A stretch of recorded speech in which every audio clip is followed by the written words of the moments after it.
Rohit, members and guests, I am against the proposal that Jan Lokpal Bill is a comprehensive answer to India's corruption woes.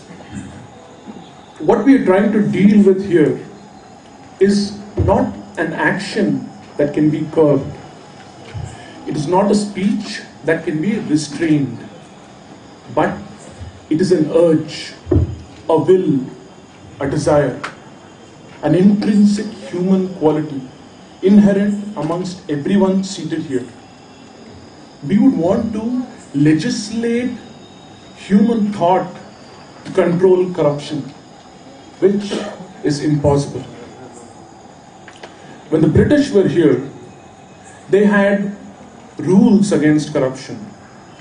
After the British, we had the Indian Penal Code making provisions against people who are corrupt. That failed. Afterwards, we had the CBC pitted against corruption. That failed too. Then we had the Anti-Corruption Bureau, which failed. Today, we have the Lokpal.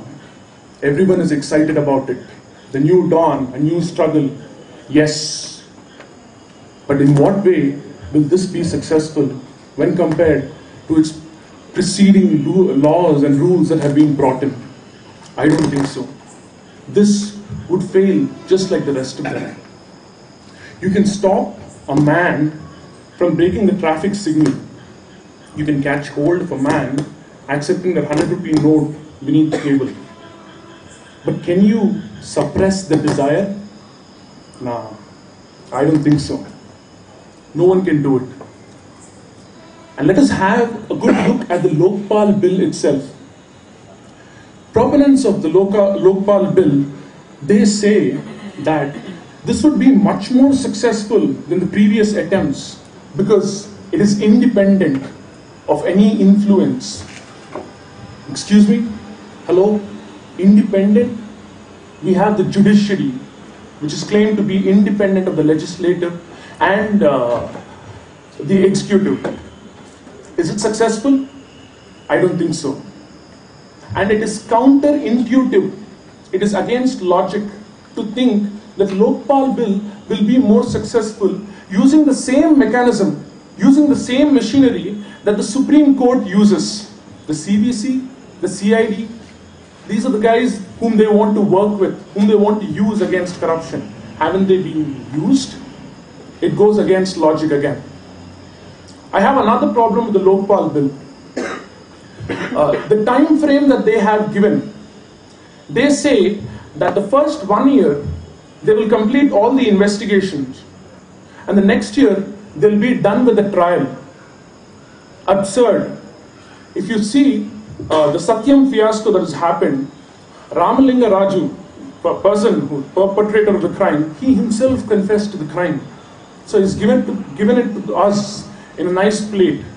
And today, that case has not reached a conclusive end. It is still progressing. There was a fodder scam that happened in Bihar way back in 1996. The culprits have been caught. 31 have been convicted early this year and 41 more to go. It's been 14 years.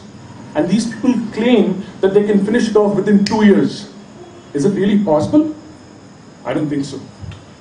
The next problem that I have is the very composition of Lokpal itself. A few people claim that they say that after heavy scrutiny, they will take in members as members of the Lokpal.